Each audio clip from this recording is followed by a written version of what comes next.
Hi, this is Amanda Meroux, and we are Three Birds on a Wire. We did project number 1, which is Sustainable Urban Planning. I'm Stephen Becker. I'm Jason Tsugawa. Alright, let's see the program.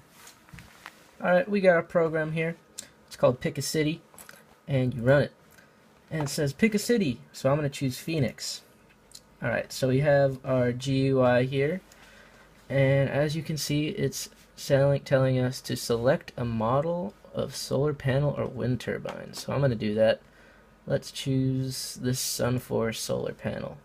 Now what you want to do is you just double click on one of these little boxes on the grid, and it fills it in with a color corresponding to the type of solar panel or wind turbine that you picked. And now it asks us if we want to continue to place solar panels or wind turbines, and it tells us that we can place a maximum of 10. So I'm going to say, indeed we do. Now let's pick a wind turbine. Pick some more solar panels.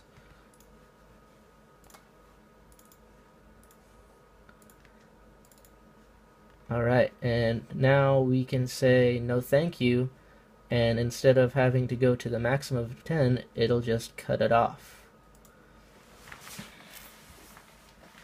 Alright, next, after you've selected a few boxes on the screen, whether or not you go to 10 or if you just want to stop in the middle of that, right here we see that Steven selected some wind power and some solar power, some wind turbines and some solar panels, and you can see the power generated here in the estimates. You can also see the price estimates for wind turbines, generators, the solar panels, and the total cost of these combined.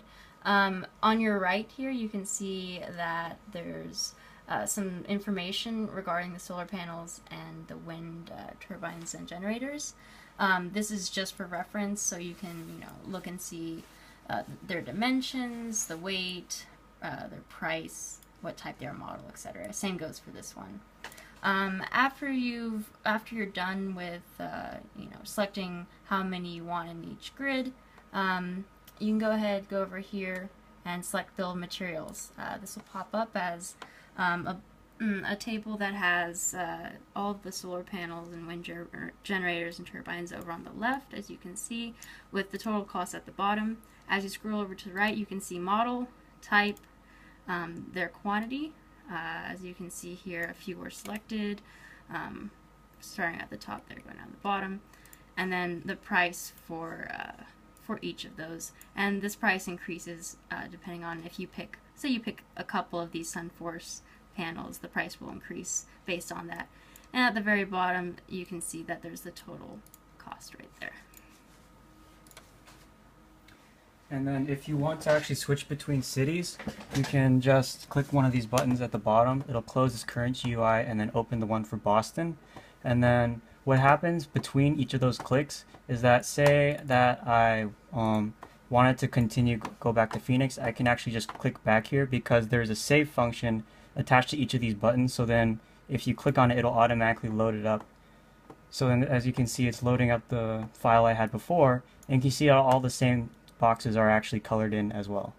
And then say if we want to actually save it, you can just do this, click a couple, and then what you could do is save it right here, and then it'll do basically the same thing as these switch buttons would do, but then you can close it and then open up the Honolulu again, and it will load up the map that you had before. And as you can see, all the same ones are colored in, and that's about it.